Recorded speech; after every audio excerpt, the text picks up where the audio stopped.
iPhone then does an HTTP, well, it ups that interface, and it's on a completely separate AT&T network. It's on a different IP range, and your iPhone actually talks to a Lucent Alcatel visual voicemail switch. Does some crypto stuff, some authentication things, and it downloads your visual voicemail. So at any time, you could have up to 3 different networks bridged on your iPhone when you're receiving visual voicemail. And if you're curious, if you were to intentionally put something on that APN and try to route across it, you can't really go far. I'm just saying. It's what we do, right? PDP IP2, I'm not really sure. I've never seen it up. I don't know what that does. PDP IP3, the third internal interface, that's used with tethering. So anytime that you tether your iPhone, even though you're not supposed to, that is what you would use. It runs a little DHCP server to give your Mac or your PC or whatever an IP address.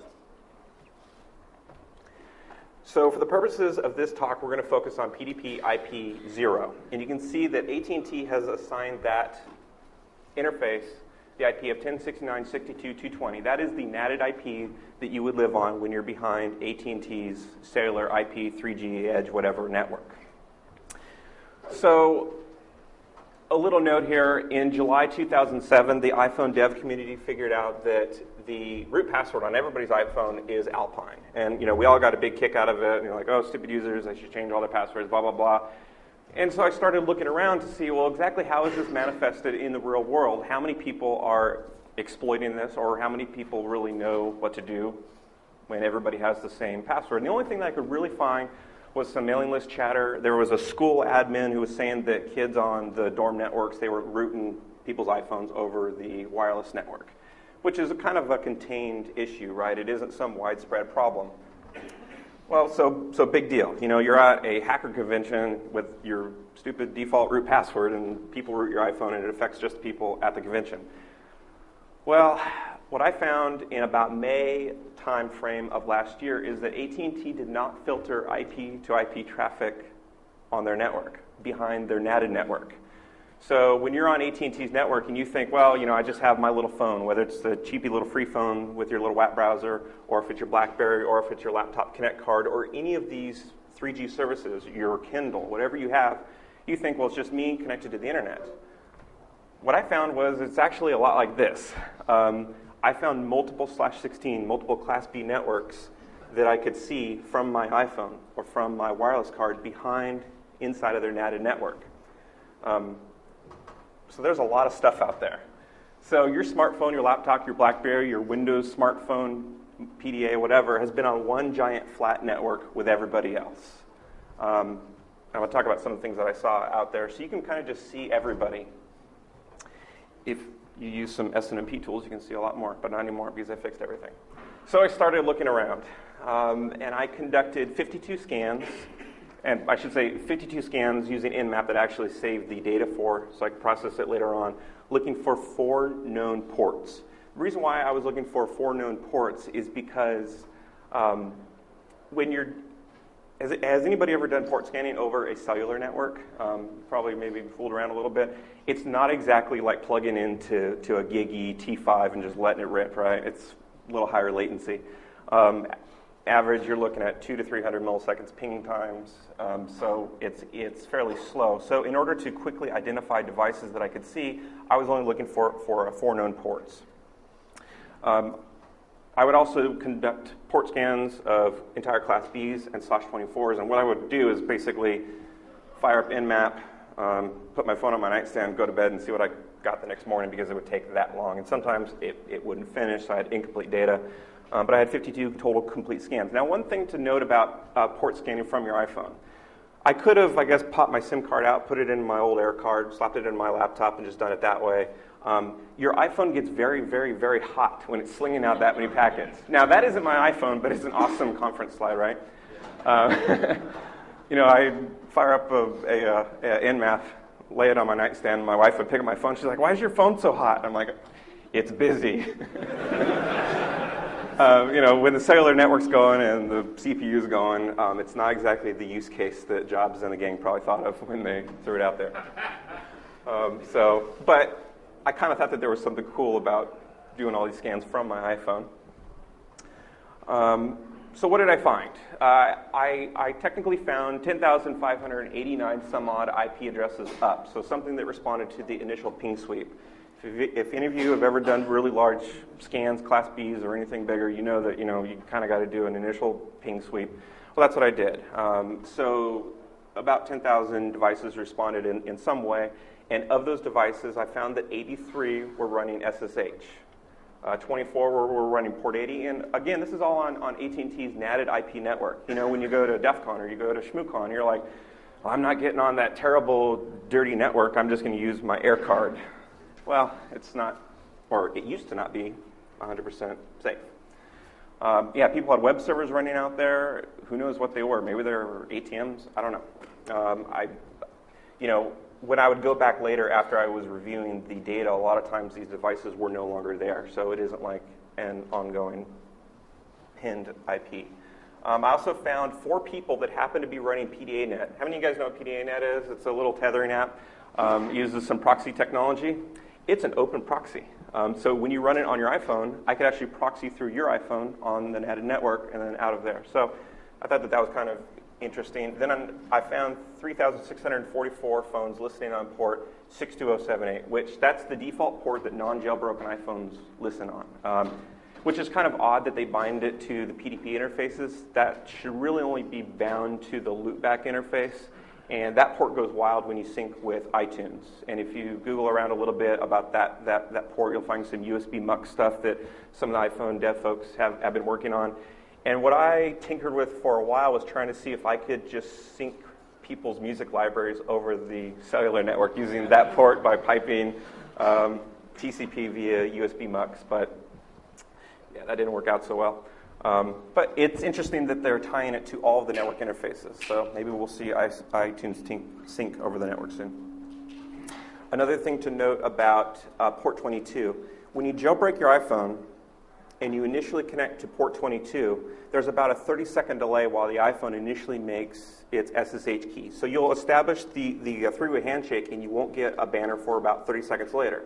And what that tells me is that's an iPhone that has never been SSH'd into before. And what I found was, well, I never found an iPhone that gave me the SSH banner right away.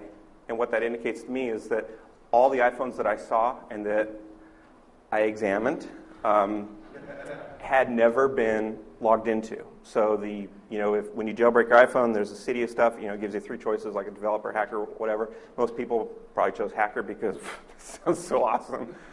And they install SSH, and they never logged into it. Chances are they probably also didn't change their password. The other kind of interesting thing there is because it wouldn't respond right away, I may have lost some of the data, and map timed out.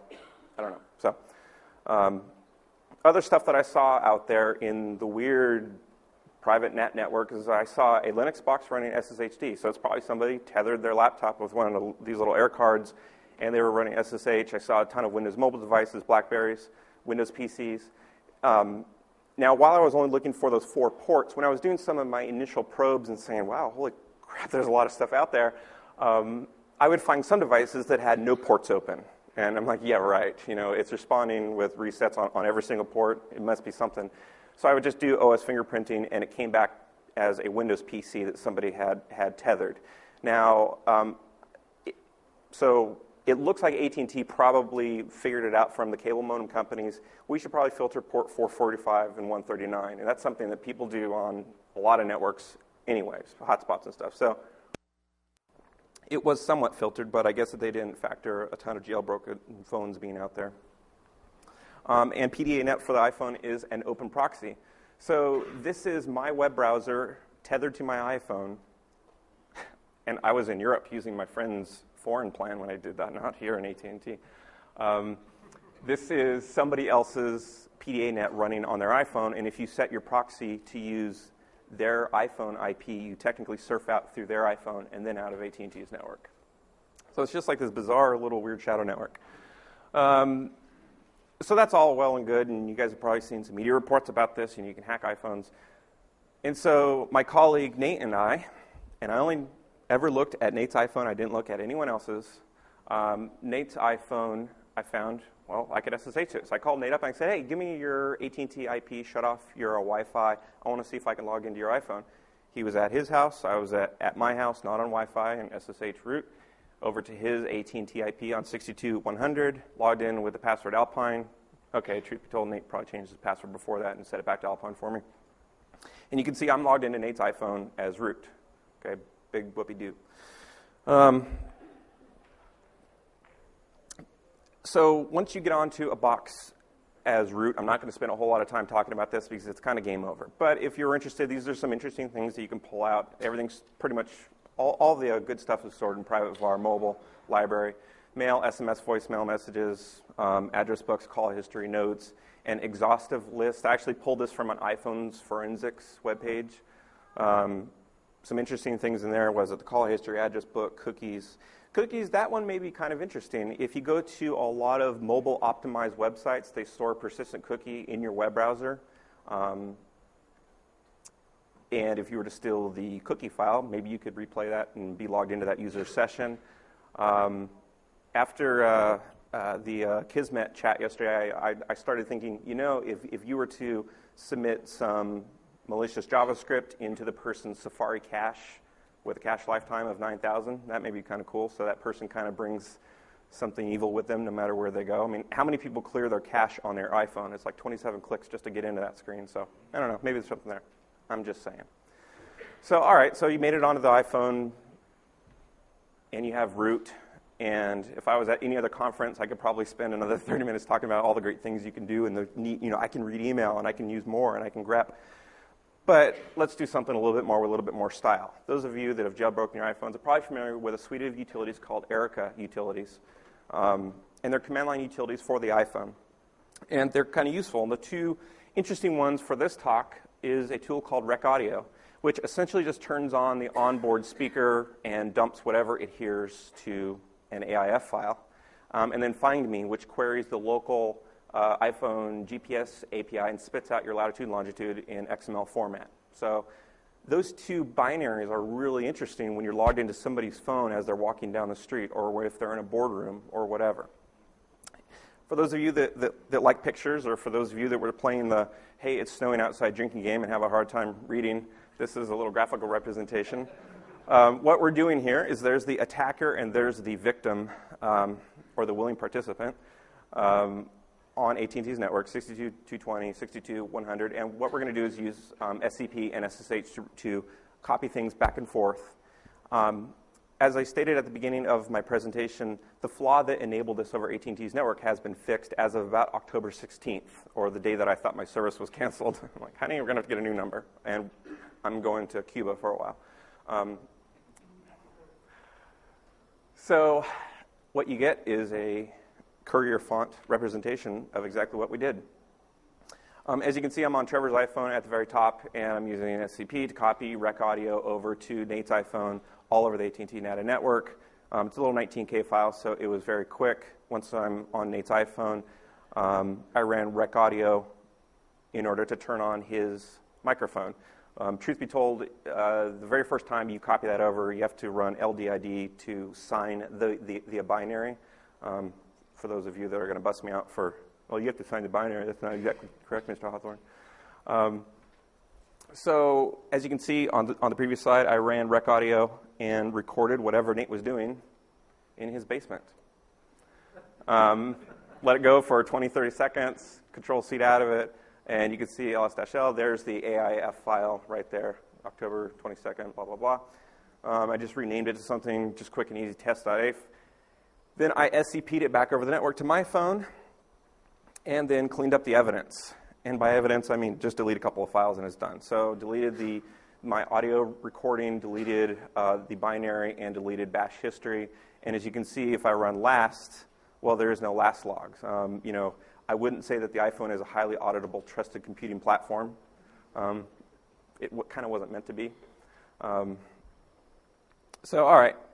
So I logged into Nate's phone, and I recorded him doing things in his basement, doing research, and brought it back and listened in, and that was wildly boring. So other cool things. Well, there's another binary called OpenURL, which basically allows you to call registered URIs on the phone. So, OpenURL tell /1900 profit. OpenURL tell 911. What do you mean? I'm at Starbucks. I didn't call 911.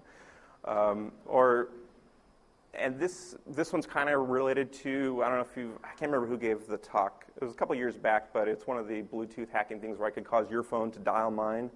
And so if you're in a boardroom talking about mergers and acquisitions, I will have your phone call mine, and then I would just sit there and listen in like I'm on speakerphone. So that'd be kind of cool. One little note here. I'm not entirely sure if it prompts the user, so you may have to hit, dial. So I tried it last night, but Erica utilities they're broken on the latest version of the iPhone. If you're curious, my iPhone is currently not jailbroken. After I scared myself, I was like, I'm going to play by the rules. Of course, pillage the file system, look around. You could apt-get install TCP dump, nmap, and pretty much go wild on whatever E0 is connected to, which you may have to have a couple of things working, full disclosure, to make that work. If you think about it, what you essentially have is it's a dual-honed device that is possibly in the enterprise on the E&O network, and oh, by the way, it also has a connection to AT&T that prior to October, hackers may be running wild on. So in my little head, I thought, well, if I were to make it onto somebody's iPhone and they happen to be associated WPA with a certificate on the enterprise network, I'm inside of who knows where. So you can start mapping things and all types of stuff. So that's the first, this is related to that. One of the reasons why I think that AT&T fixed this issue was because of these guys. The first inkling when I was like, whoa, okay, the cow's out of the barn is in November of 2009, a Dutch kid logged into a bunch of people's iPhones on their networks and changed their background and said, hey, come to my website and pay me €5 and I'll tell you how to fix your phone. He quickly found out that was not a very good idea. And what's interesting about these two issues, the Dutch issue and then this one, this was another worm that was self-propagating in Australia, is I read all of the news articles and trying to find the most technical one that I could find, and it seems like these issues, these worms were scanning the routable IP that their carriers gave to their phones, which is kind of odd because if you're on a usage-based data plan and your iPhone has a world routable IP, I mean, any of you that have ever tailed your firewall logs, you know that there's just a bunch of crap that comes across to you. So I don't know, maybe their iPhones are always getting blown up. But nobody was really talking about what was going on the NATA networks, which I found interesting. So that all went down in November, but it was October when AT&T fixed the issue. So I'm thinking maybe, the carriers may have talked to one another and said, something's going on. And they said, we better fix that, which I'm surprised they didn't do earlier. The other thing that I should kind of give a little shout out here too is I looked around to see how many people were talking about inter-carrier security issues, and there really wasn't much. I was looking for like some old books on, 3G for Dummies and UMTS explained to try to figure out if there was much attention being paid to carrier IP security.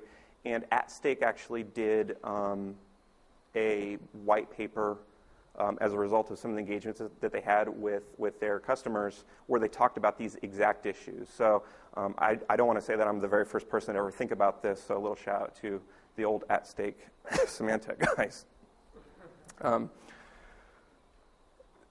After the worms came out, and it always seems like the first couple of exploits are all fun and games, and there's some lolcats involved. There's no lolcats in my whole presentation. I'm just going to say that right now. And then people kind of say, all right, let's get down to business and make it hurt. Whoops. And so two tools came out, and these were both discovered by the security firm Intigo. They have a great OS X and an iPhone security report from 2009.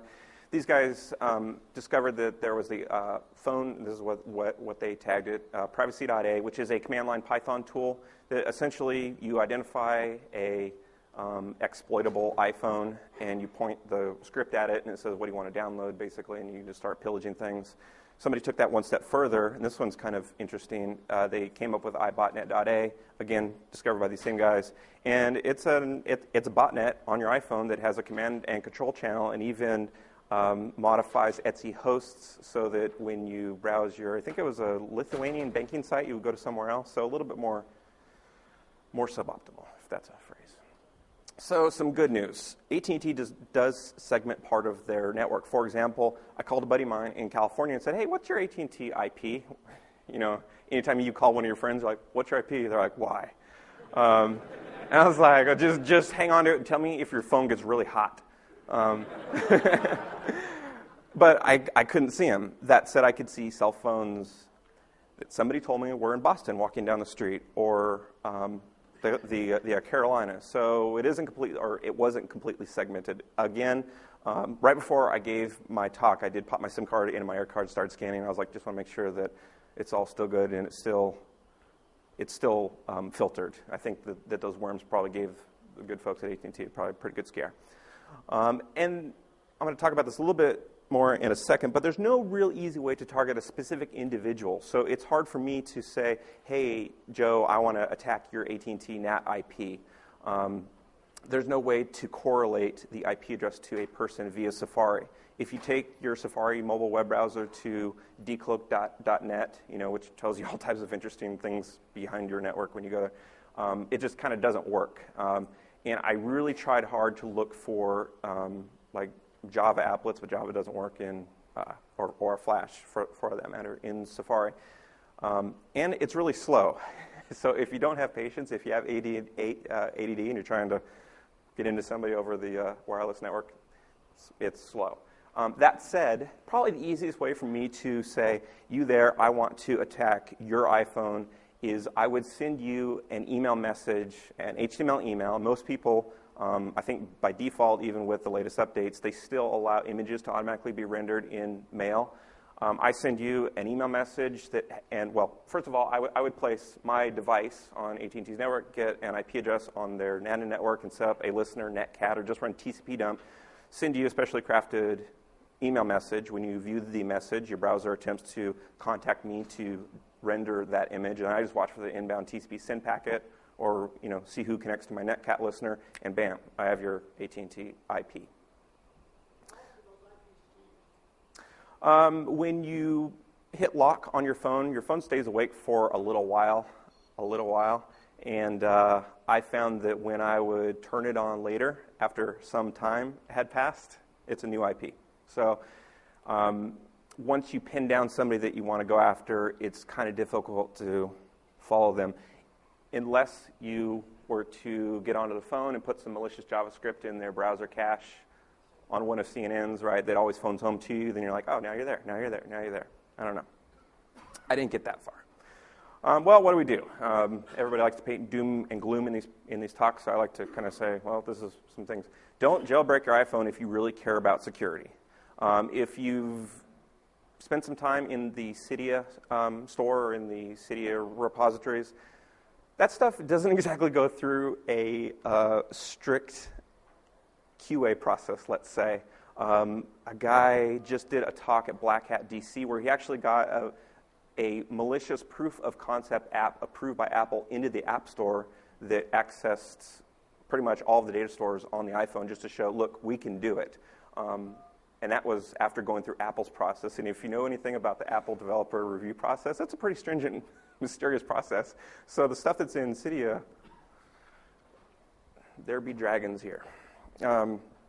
If you do jailbreak it, you obviously should change your root and mobile users' passwords. I shouldn't have to tell that to you people.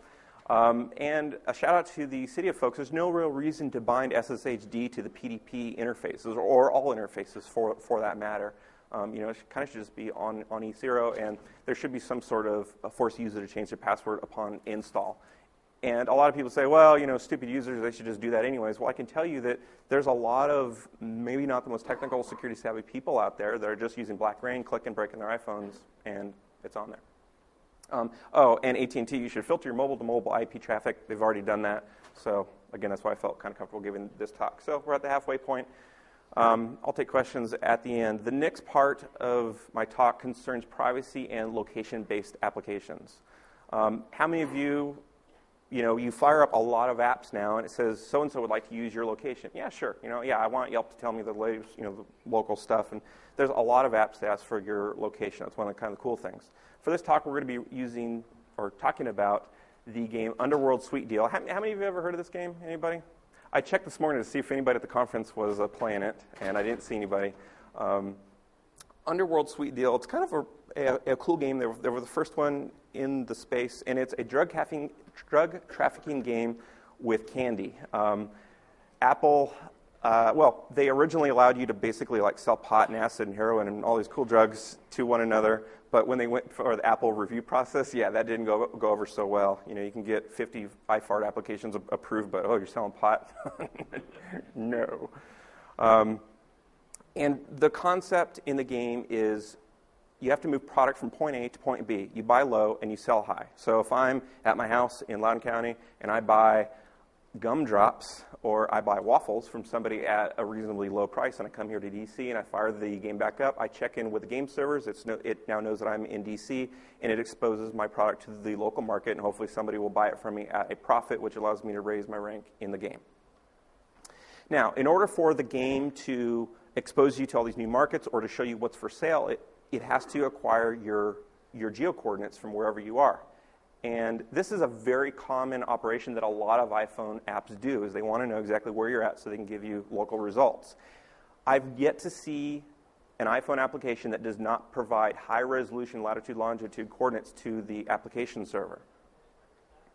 How accurate is the iPhone GPS? It uses a combination of the cellular towers and Skyhook wireless, which is kind of a cool little concept. So it's fairly accurate, and I'll show you exactly how accurate. This is what the old game used to look like. Anybody familiar with the old game Drug Lords, okay? It's exactly like that, only it really matters. So you're like, honey, I have to drive down to the gas station because this guy wants to buy waffles from me and I need to get on his game tile. So you actually have to physically move your phone. And it's like, man, I've been playing the hell out of this game and my gas bill's through the roof, driving around like an idiot. But if you work for UPS or you're a pizza delivery man or you are on the go, you can really wreck shop at this game. So those are the old... So instead of the cool guys in front of the helicopter, this is kind of a little FU to Apple, I guess. Now they're like these benign donut guys. And this is what the game screen looks like. In the middle there, that's the interface. You can see, when the Redskins started doing really bad, I changed my player name to a Jim Zorn. And all these other players, whenever I would drive around and check in, I would get these just horrible messages from people.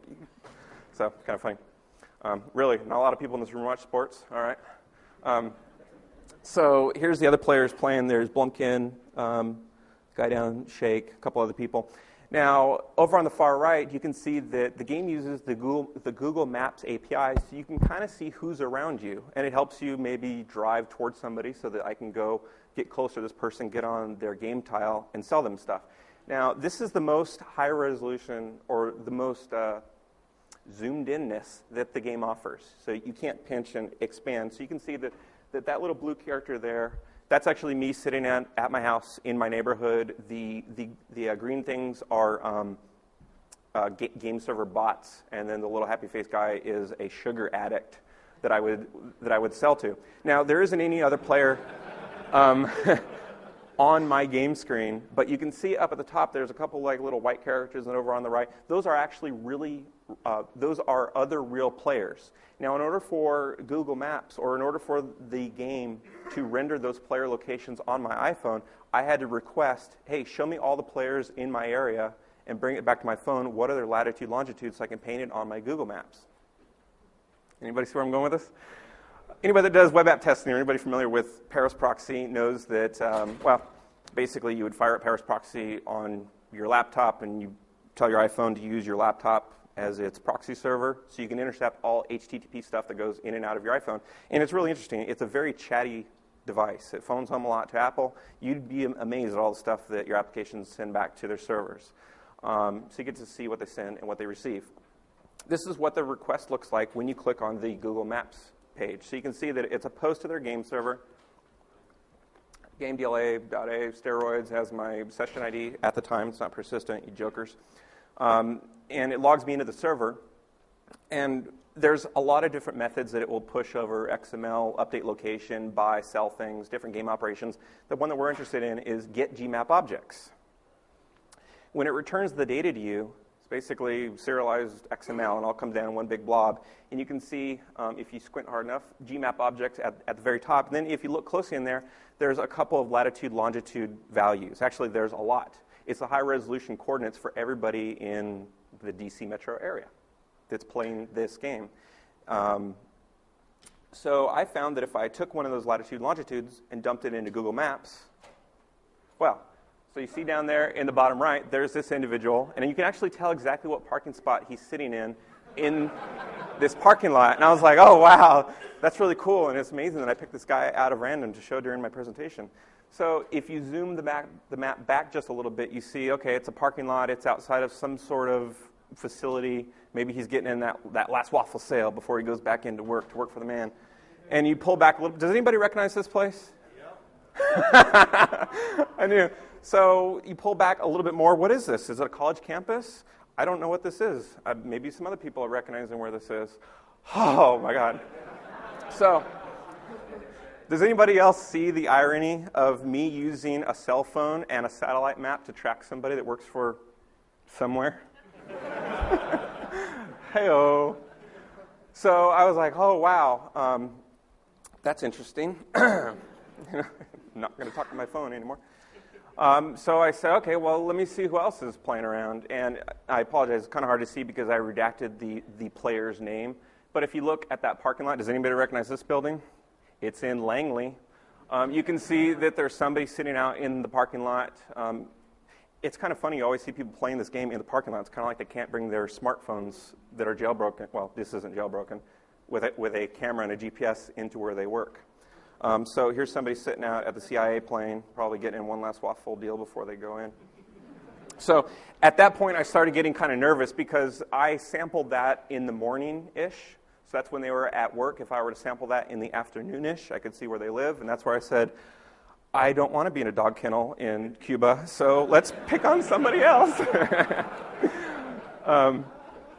So let's pick on Shake. Shake is, he actually lives not far from me. I've never met the guy, but every time I'm like at the store and I see somebody with their iPhone, I'm like, are you Shake? Are you him? And then I have to leave. And Shake is basically the number 2 player in the world. I think he must be a delivery guy or something. Let's find out about Shake. I feel bad for the guy, but I redacted all of his information other than his player handle. So you can see I do get GMAP objects. So once again, we're asking the server, hey, tell me all the people that's on my local tile, and it spits back all the XML. Take that XML, plug it into Google Maps. If you identify somebody's latitude and longitude when they're at a street address, Google correlates that to their address. So over there on the left-hand side is the guy's street with redacted info. I took that data and I plugged it into the Loudoun County Real Estate Assessment Database. If any of you have ex-girlfriends that you just can't get over, you use your email, you probably have Googled and kind of stalked people down before. Or maybe that's just me.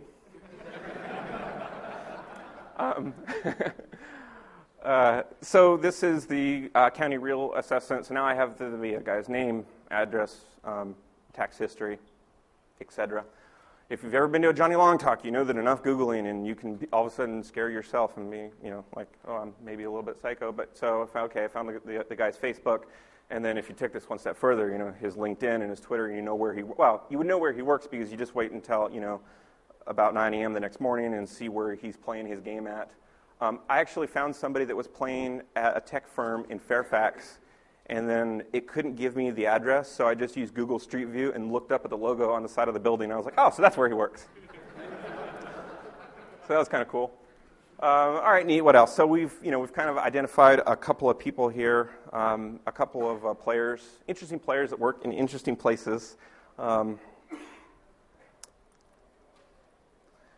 about a near real-time geolocation tracking system for players? That'd be kind of cool. Well, what do we need to make that? A little bit of curl plus some Perl, some cron tab, spits out a fantastic CSV file. You mash it through a little tool called GPS Babel, which converts GPS output from just a wide array of things and spits it out into a KML file. drop that into Google Earth, and it makes for just fantastic screenshots for your conference talk. So for the last, I probably let it run for a good 2 months. I set up a little cron job on my server that exactly mimicked the game to pull GMap objects constantly. And this is what the curl script looked like. Real quick, log in to get your session ID, update your location, and I can make my location wherever I want. Funny little story there. Well, I'll talk about that in just a second. And then get GMap objects, which returns you all the XML. You mash it through a dirty little Perl script that cleans it up into something that looks like this. So it's essentially CSV. Latitude, longitude, player name. The one other thing that I probably would have done if I had to do it over again was I would have put the time at the end so I could graph it over time. But there's a way to figure that out, and I'll show you here in just a second. So this is what New York City looks like. So I teleported myself because, again, the game server has to trust where you say you are. If you say, I'm in North Korea, it renders North Korea, and you can see that guy playing in North Korea. Or if you put yourself in downtown Manhattan, this is what it shows you. So these are all the people playing on Manhattan and surrounding areas. This is what it looks like in London, and these are all point-in-time snapshots, right? So I took one snapshot this morning from the hotel room right before I gave my talk. I was really hoping to be able to just bust somebody out and be like, man, I know what room you're in, and that's all I'm going to do. This is what it looks like in London. This is what Southern California looks like, all the people playing. And this is actually kind of masking how many players actually are. If you zoom in, a lot of these check-ins are kind of stacked over one another. So that's cool, point-in-time snapshots. Well, what if you really wanted to follow one person and see what do they do all day? I'll fire up Google Earth here in just 1 second. We can actually zoom in. This is Shake. And the game, in order to play the game effectively, you have to leave the game on so that as you drive down the road, it's constantly checking in. It drives my wife crazy. You know, I sit there, well, she's driving because we're in a no-phone zone. And, I'm constantly like, bloop, bloop, bloop, yeah. And so anybody that wants to play this game and do it right, you have to leave the game on because every 30 seconds it checks in. And my cron job would check in every 60 seconds. So I always knew where somebody was. And I grepped out this person's name out of the CSV file and piped it in a GPS Babel into KML. And you can see he leaves Loudoun County, goes down 267, up 495, up 270 to that area every single day. I know where he likes to eat for lunch because he checks in there quite a bit, what Starbucks he likes to catch on the way to work, and how long he spends there because I saw let's say 12 check-ins, and if it's every 30 seconds, you can kind of figure out how long he dwelled in that one location. If you zoom in, this is a restaurant in Ashburn. For those of you that are familiar with the area, this is the original steak sports dinner theater, whatever place. And if you click on that one check-in, you can see, well, I can tell you that area of the restaurant is the bar, so that's where he was. And he hung out there for, there's, about a dozen check-ins there, so you can kind of figure that he was there for a certain amount of time. So you can extract so much information about somebody based on where they go and what they do, and all of these iPhone apps ask you for your location. And this is just some guy that was massaging the data out of a game. If you were doing this to win, if you were an application, it's very easy to figure out a lot about people. This is my colleague Nate. This is him going to get beer, going to get a haircut, and going to the bank. And we kind of set it up. I said, leave your iPhone on, leave the game running. I want to track you. So I tracked him as he roamed around. Sorry, I used that's your house. I saw it on there. This is another player, and I followed him out of Loudoun County. I don't know, there's a lot of players in Loudoun County. Down 267, and he goes inside the Beltway every day. I've tracked, I've seen, people at school, at work, driving, whatever, playing. There's a lot of people out there. What's also interesting is I actually transported myself to the green zone in Iraq, and just to see, I wonder if there's anybody playing. And there were American-looking names. I'm assuming they were contractors playing in Iraq. And I did go to North Korea, and there was nobody there. Big shock. Nate went to, where were we at? Asia, and there was some guy, and he had a CIA icon. I was like, oh, yeah, it's like the tourists that wear the CIA thing, undercover. In Kuala Lumpur. So it's an interesting game because you can kind of transport yourself around and see different people and stuff. That's pretty much it. If you have comments, feedback, want to follow me on Twitter, visit our website. Big shout out to Tiago Stock for helping me out with a Perl script. We have about 15 minutes left for you to go drink or ask questions. So thank you very much.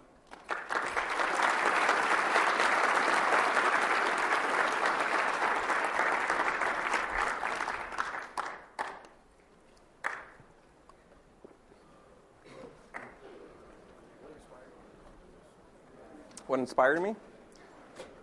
I was curious, and I like to see what all my applications do. So,